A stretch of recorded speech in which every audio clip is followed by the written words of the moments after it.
Vallejo Police Department. I want to report a double murder. May I have your If you go name 1 and where mile you're calling? east on Columbus Parkway, public park, you'll find kids in a brown car. They were shot with a 9mm Luger. I also killed those kids last year. Goodbye. Malam Jumat tanggal 20 Desember 1968, malam itu adalah kencan pertama dua orang remaja, Betty Lou Jensen 16 tahun dan David Faraday 17 tahun. Udara di sekitar Vallejo berhembus seperti biasa saat mereka datang ke area yang dikenal sebagai Lovers Lane di kalangan remaja. Jalan sepi yang menawarkan dua hal, gelap dan jauh dari orang dewasa. Dalam pikiran anak muda seperti mereka, sepi berarti aman, dan dalam praktiknya, sepi berarti tidak ada yang melihat. Beberapa menit setelah mobil mereka berhenti di area berkerikil, sebuah mobil lain datang dan parkir di sebelah mereka, cukup dekat hingga dua kendaraan hampir sejajar. Pengemudinya menurunkan kaca dan memerintahkan Betty dan David keluar dari dalam mobil. Keduanya menolak. Pria itu lalu turun dari kendaraannya dan mengeluarkan pistol kaliber 22. Ia berjalan ke bagian belakang mobil pasangan itu, lalu melepaskan satu tembakan ke bagian roda kiri belakang. Tembakan itu dimaksudkan untuk menakut-nakuti dan memaksa mereka keluar lewat sisi penumpang. Betty dan David panik dan keluar melalui pintu kanan. Mereka berjarak hanya beberapa langkah dari pria bersenjata itu. Saat David masih berada di dekat kursi pengemudi, pelaku berjalan cepat ke arahnya dan menempelkan pistol ke telinga kirinya. Satu tembakan dilepaskan dari jarak yang sangat dekat hingga David jatuh di tempat. Betty sudah berada di luar mobil.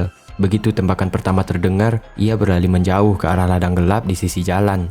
Pria itu berbalik dan mengejarnya. Ia menembak 5 kali ke arah punggung Betty. Peluru mengenainya saat ia berlari dan tubuhnya jatuh sekitar 9 meter dari mobil. Setelah itu, pelaku kembali ke mobilnya dan pergi menyusuri Lake Herman Road ke arah Benicia. Sekitar pukul 11 malam, seorang wanita melintas di area tersebut. Di bawah cahaya lampu mobilnya, ia melihat seorang remaja laki-laki tergeletak di dekat pintu mobil dan seorang remaja perempuan di ladang tidak jauh dari situ. Tentu saja ia segera melapor ke polisi. Petugas tiba dan langsung mengamankan area. David Faraday dinyatakan meninggal di tempat. Betty Lou Jensen sempat ditemukan masih bernafas, tapi meninggal dalam perjalanan ke rumah sakit. Polisi memeriksa mobil Rambler itu tapi tidak menemukan tanda-tanda perkelahian. Peluru kaliber kecil dan jejak mobil lain terlihat di dekat area parkir, namun tidak cukup jelas untuk ditelusuri. Kasus ini dicatat sebagai pembunuhan ganda di Lake Herman Road. Bagi polisi Vallejo, ini terlihat seperti tragedi remaja yang berakhir buruk dengan satu pelaku yang pergi tanpa identitas.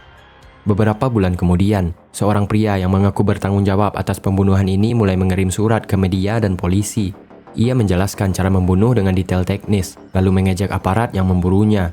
Dalam salah satu pesannya, ia bahkan menulis rencana untuk menembaki saat turun dari bus sekolah dengan menembak ban depan terlebih dahulu lalu menembaki mereka satu persatu. Sejak saat itu, wilayah San Francisco dan sekitarnya hidup dalam bayang-bayang seorang pembunuh yang menantang siapapun yang mencoba menghentikannya. Pembunuhan di Lake Herman Road menjadi titik awal dari sosok yang kemudian dikenal sebagai Zodiac.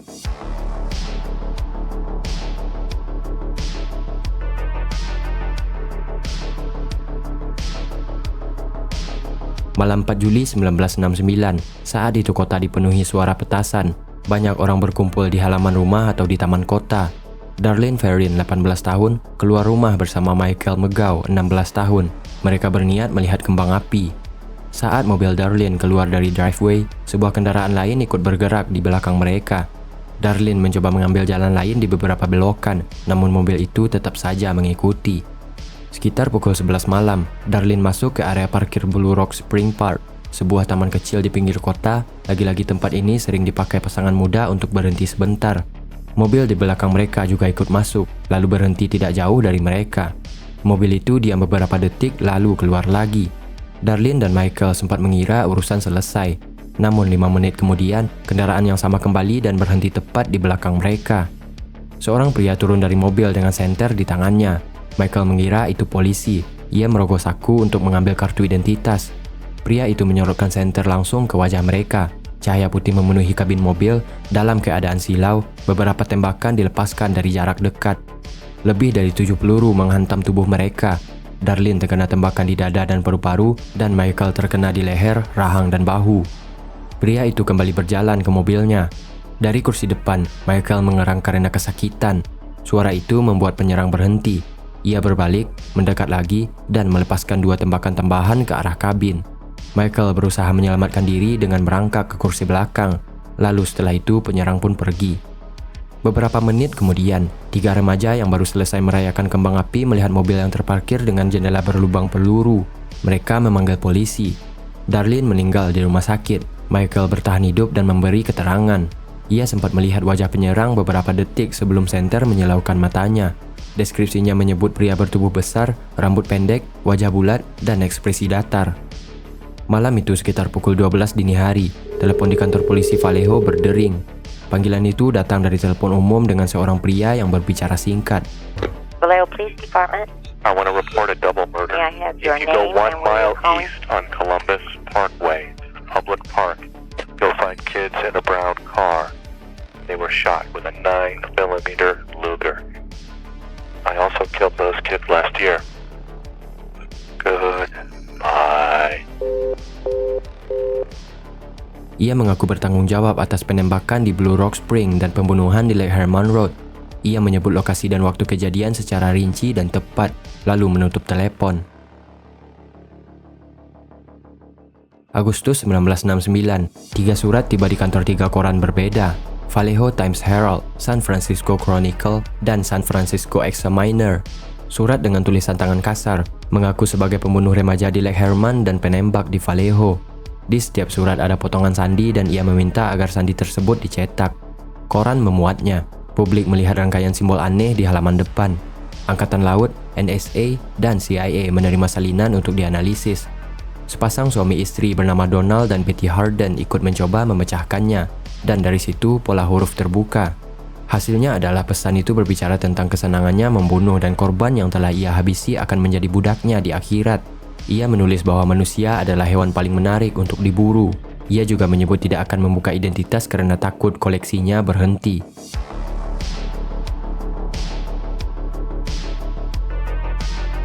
Siang hari di Lake Berryessa, Napa County, 27 September 1969.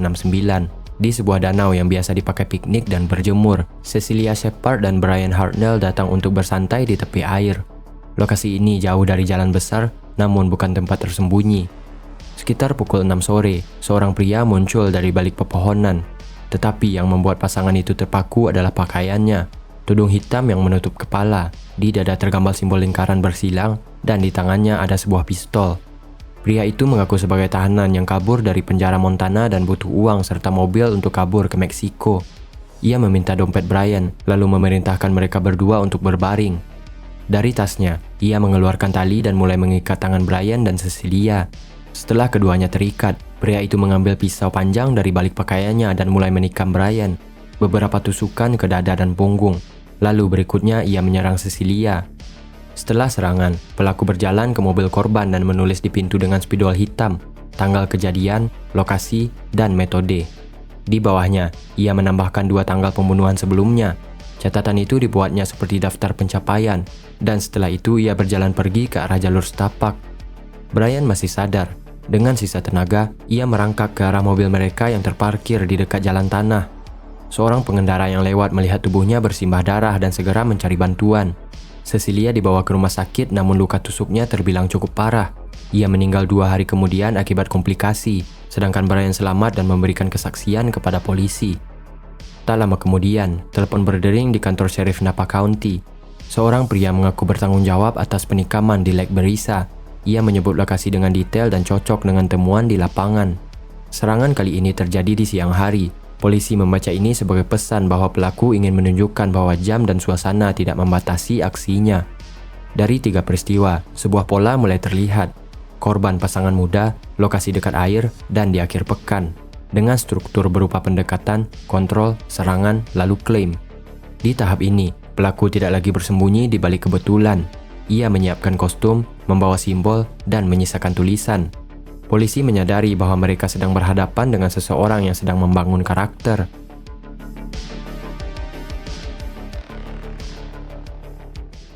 San Francisco, 11 Oktober 1969. Malam itu kota masih ramai oleh orang-orang yang pulang dari bioskop atau restoran.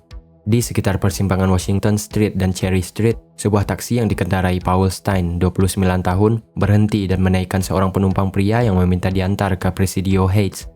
Perjalanan berjalan normal sampai taksi tiba di tujuan. Namun saat mobil berhenti, suara tembakan meledak dari kursi belakang. Peluru menembus kepala Stein dari jarak dekat. Penumpang itu keluar, membuka pintu depan, dan mengambil dompet korban. Ia juga merobek sepotong kain dari kemeja Stein yang belum muran darah dan potongan itu disimpan. Setelah itu, ia berjalan santai ke arah Presidio. Di saat yang bersamaan, beberapa remaja yang berada di rumah seberang melihat kejadian itu dari lantai 2. Mereka menelpon polisi dan menyebut pelaku sebagai pria kulit hitam. Deskripsi itu masuk ke radio patroli. 2 polisi meluncur ke area Presidio Heights. Di trotoar, mereka bertemu seorang pria kulit putih yang berjalan tenang. Jaketnya terlihat bernoda gelap di bagian depan. Karena deskripsi awal menyebut pelaku berkulit hitam, pria itu dibiarkan lewat. Kesalahan informasi itu menjadi momen terdekat pelaku dengan penangkapan. Di lokasi, polisi menemukan Paul Stein tewas di dalam taksi. Luka tembak di kepala dan posisi tubuh menunjukkan penembakan dari belakang, dompet hilang, dan sepotong baju yang terpotong. Kota mendadak sadar, pembunuhan ini terjadi di lingkungan perumahan kelas menengah, bukan lagi area parkir atau pinggir danau.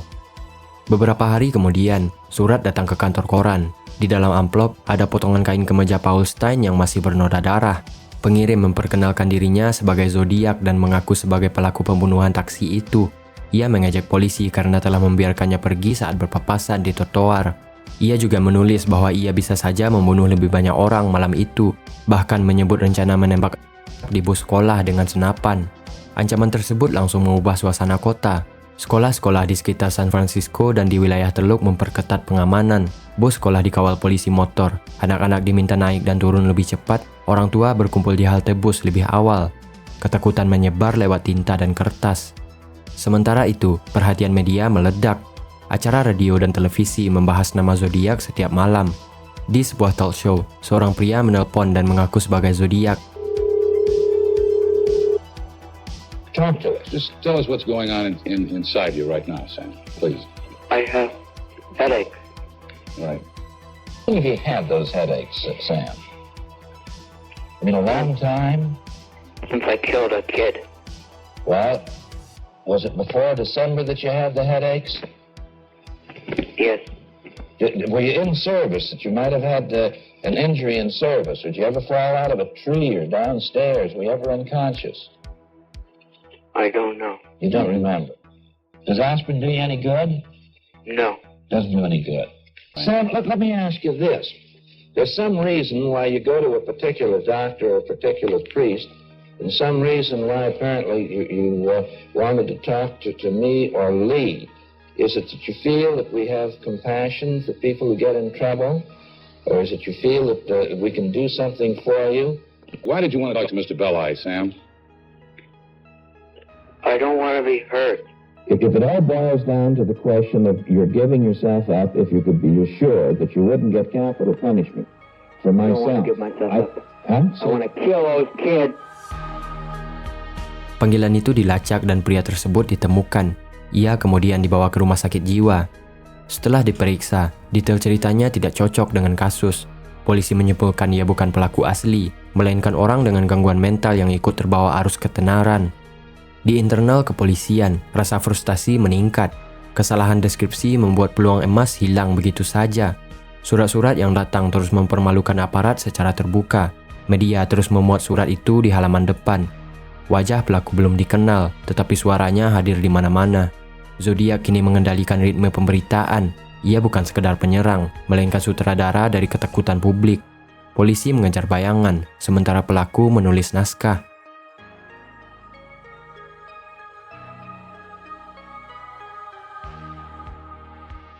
Maret 1970, di jalan tol dekat Modesto, seorang perempuan bernama Kathleen Jones sedang mengemudi ketika sebuah mobil menyalip dan memberi isyarat ada masalah di roda belakang.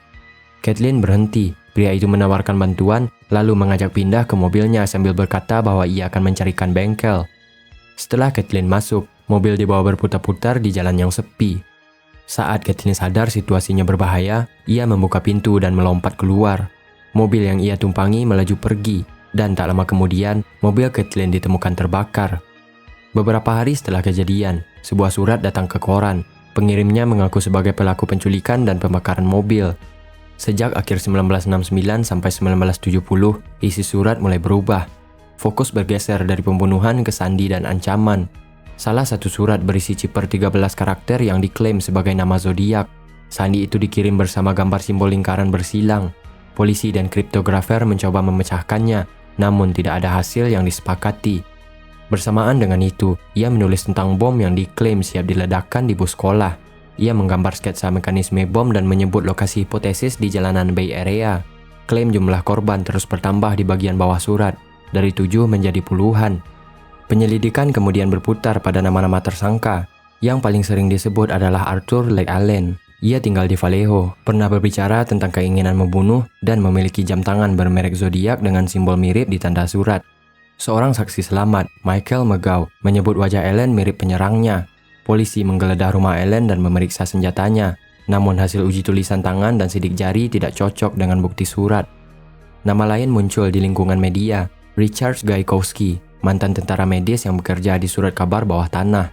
Seorang rekan kerja menuduhnya terlibat. Seorang operator radio pernah mengatakan suara penelpon sangat mirip dengan Gaikowski, namun tetap tidak ada bukti fisik yang mengikatnya ke TKP atau surat. Kandidat ketiga adalah Earl Van Best Jr. Tuduhan datang dari anaknya sendiri melalui sebuah buku yang mengaitkan tulisan tangan ayahnya dengan surat zodiak. Pakar grafologi yang diperiksa oleh polisi menyatakan kecocokan itu lemah dan bukti tetap tidak memadai untuk penuntutan. Kasus ini berakhir tanpa penangkapan dan tanpa satupun wajah yang bisa dipastikan. Yang tertinggal hanya nama para korban, potongan bukti yang terpisah-pisah, dan tumpukan surat yang pernah menguasai halaman depan koran. Secara resmi, 5 orang tewas dan 2 orang selamat. Namun dalam klaim pelaku, jumlahnya jauh lebih besar. Surat terakhir datang pada 1974, kemudian senyap. Zodiak berhenti menulis, namun kisahnya tetap terbuka. Dan selama itu pun, satu pertanyaan tetap hidup. Bagaimana seseorang bisa membuat dunia mengenalnya tanpa pernah benar-benar terlihat?